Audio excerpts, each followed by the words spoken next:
శ్రీ గురుభ్యో నమః. శ్రీమాత్రే నమః. మా భక్తి టీవీని ప్రోత్సహిస్తున్నటువంటి మా ప్రేక్షకులందరికీ ధన్యవాదాలు తెలియజేస్తూ 1 సెప్టెంబర్ నుంచి 7 సెప్టెంబర్ వరకు గల కాలానికి రాశి ఫలితాలు తెలియజెప్పుకుందాము. ముందుగా గ్రహస్థితులు. వృషభ రాశిలో గురుగారు, మిథునంలో కుజుడు, కర్కాటకంలో చంద్రబుధులు, సింహరాశిలో రవిగారు, అలాగే శుక్ర కేతువులు కన్యారాశిలో, కుంభరాశిలో వక్రించిన శనిగారు, అలాగే రాహు వచ్చేసి మీనరాశిలో. ఇక వారాంతంలోకి వచ్చేటప్పటికి చంద్రుని యొక్క స్థితి తులారాశిలోకి వచ్చి ఉన్నది, బుధుని యొక్క స్థితి సింహరాశిలోకి వచ్చి ఉన్నది. ఈ 2 మార్పులే జరిగి ఉన్నాయి. అయితే గ్రహ సమ్మేళనాల యొక్క ముఖ్యాంశాలు ఏమిటి అని పరిశీలించినట్లయితే చంద్ర బుధుల యొక్క కలయిక. ఇక్కడ ఈ 2 కూడా పరస్పర వ్యతిరేకమైనటువంటి గ్రహాలు. మైథలాజికల్గా ఈ చంద్ర బుధులు ఇద్దరు తండ్రి కొడుకులు అని చెప్తూ ఉంటారు. అలాగే చంద్రుడికి శత్రువులు లేరు, కానీ బుధుడికి చంద్రుడు శత్రువు. ఇక్కడ ఈ శత్రుత్వం అనేది మిత్రక్షేత్రంలో కాకుండా శత్రుక్షేత్రంలోనే జరుగుతూ ఉన్న కారణం చేత శత్రువుకే బలం ఎక్కువగా ఉంది, చంద్రుడికే బలం ఎక్కువగా ఉంది అని చెప్పి తెలియజెప్పడం జరుగుతోంది. అలాగే నీచలో ఉన్నటువంటి శుక్రుడు ప్లస్ కేతువు ప్రేమ వ్యవహారాల విషయంలో అత్యంత జాగరూకత వహించాలి అని చెప్పి తెలియచెప్పేటటువంటి గ్రహస్థితి.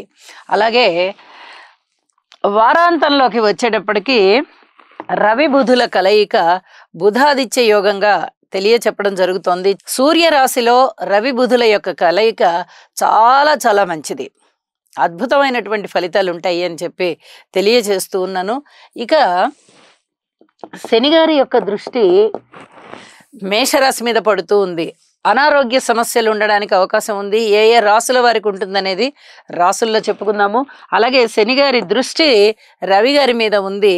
ఇది కొంచెం రక్తానికి సంబంధించినటువంటి సమస్యలు ఉండడానికి అవకాశం ఉంది. అలాగే రాజకీయాలకు సంబంధించి కూడా కొన్ని ఇబ్బందులు కనబడుతూ ఉంటాయి. ఇక గురువు గారి యొక్క దృష్టి శుక్రకేతువుల మీద ఉంది. నీచలో ఉన్న శుక్రుని మీద అలాగే కేతువు మీద గురువుగారి యొక్క దృష్టి ఉండడం చాలా మంచిదే. అయినప్పటికీ ఇక్కడ ప్రేమ వ్యవహారాల విషయంలో అత్యంత జాగ్రత్తగా ఉండాలి అని మరొకసారి తెలియజెప్పేటటువంటి గ్రహస్థితి.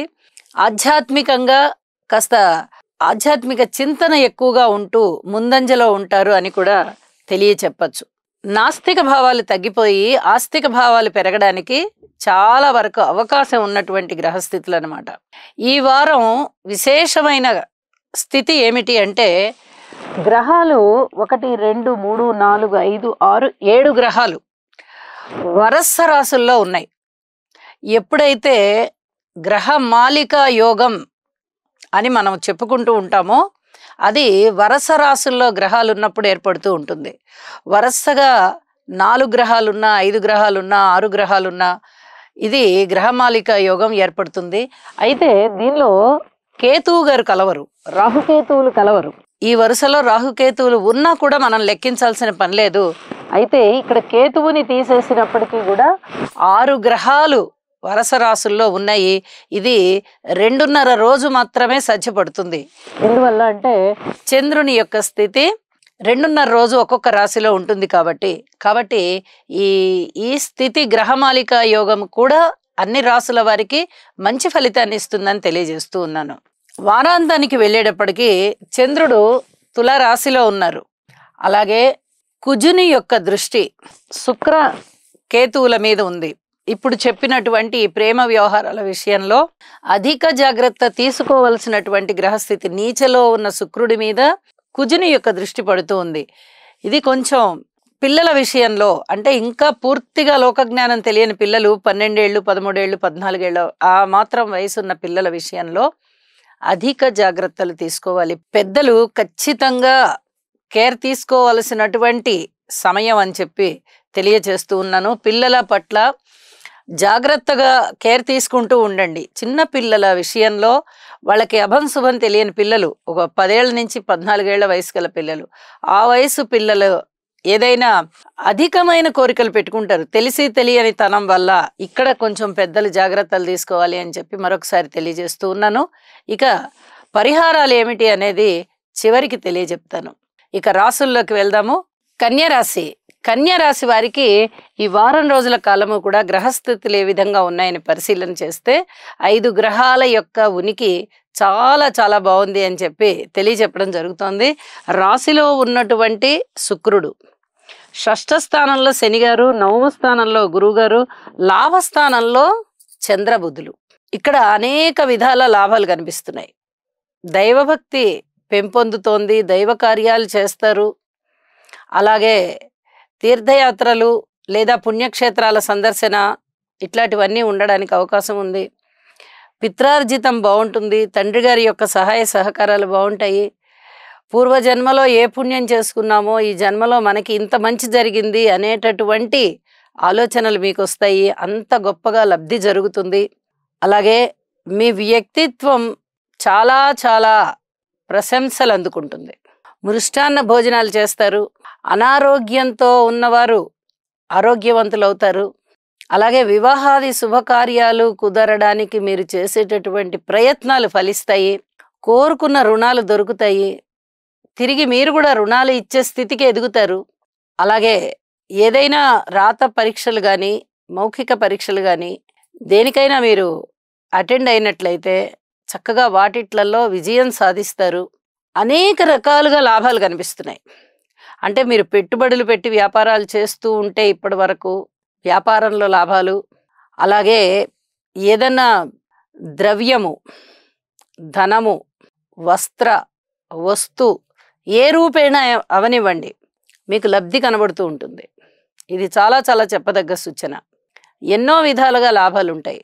అలాగే ఉద్యోగ విషయంలో కూడా మీకు చక్కటి లాభం కనిపిస్తుంది, సంతృప్తి కనిపిస్తుంది. ముందర ఏ రూపకంగా అయినా మనము ముందర సంతృప్తిగా ఉన్నాం కదా, అది తోటి ఉద్యోగస్తుల సలహా, సంప్రదింపు, సహాయము కారణం కావచ్చు. లేదా మీ పై అధికారులు మిమ్మల్ని మెచ్చుకొని మీకు ఏదైనా ఇంక్రిమెంట్లు ఇవ్వడం కానీ లేదా ప్రశంసలు ఇవ్వడం కానీ చెయ్యొచ్చు. ఏ రూపకంగా అయినా కూడా మీ ఉద్యోగ జీవితంలో చాలా చాలా సంతృప్తిగా ఉంటారు అని చెప్పి తెలియజెప్పడం జరుగుతోంది. అలాగే సంతాన విషయంలో సంతృప్తిగా ఉంటారు, బంధుమిత్రుల విషయంలో సంతృప్తిగా ఉంటారు, మాతృవర్గరీత్యా సంతృప్తిగా ఉంటారు. స్థిర చరాస్తుల వృద్ధి చేసుకోవడానికి తగిన ప్రయత్నాలు చేసుకోవాలి. ఇత్యాదివన్నీ కూడా చాలా బాగున్నాయి. మరి బాలేని అంశాలు ఏంటండి? రాశిలో ఉన్నటువంటి నీచ శుక్రాచారులు ప్రేమ వ్యవహారాలలో అధిక జాగ్రత్తలతో ఉండాలి. కుటుంబంలో కూడా ఏదైనా చిన్నపాటి డిస్టర్బెన్స్ ఏర్పడితే ఓర్పు కలిగి ఉండి పరిష్కారం చేసుకోండి తప్ప ఎక్కడ ఏది తెగతెంపులు చేయడానికి ప్రయత్నం చేయవద్దు. భార్యాభర్తల మధ్య అన్యోన్యత తగ్గే విధంగా కనిపిస్తోంది. మీరు ఏదో విధంగా పెంచుకునే మార్గమే ఏర్పాటు చేసుకోండి, ఆలోచించుకోండి. రాశిలో ఉన్నటువంటి కేతువు కానీ, నీచ శుక్రుడు కానీ, రాశిని చూస్తున్నటువంటి రాహువు కానీ ఇక్కడ బంధుత్వాలని చెడగొట్టేటట్టుగానే ఉన్నారు తప్ప బంధుత్వాలన్నిటినీ కలిపి ఇంకా కొంచెం సంఘటితం చేద్దామనే పరిస్థితి ఉండదు. కాబట్టి ఈ స్థితి ఉంటుంది. ఇక్కడే మనం సంయమనం పాటించాలి. ఈ నీచ శుక్రుడి వల్ల ప్రేమ వ్యవహారాలు చెడిపోతాయి. కుజుని దృష్టి పడుతోంది కాబట్టి, కానీ గురువుగారి దృష్టి కూడా పడుతోంది కదండి అంటారు. ఏ ఫలితానికి ఆ ఫలితమే వస్తాయి. కాపాడబడే చోట కాపాడబడతారు, కానీ ఎన్నాళ్ళని కాపాడబడతారు? అక్కడ కుజుని దృష్టి కూడా పడుతోంది కాబట్టి కాస్త వికటించాలి కదా, కాబట్టి వికటిస్తాయి. అలాంటి పరిస్థితి కనబడుతోంది.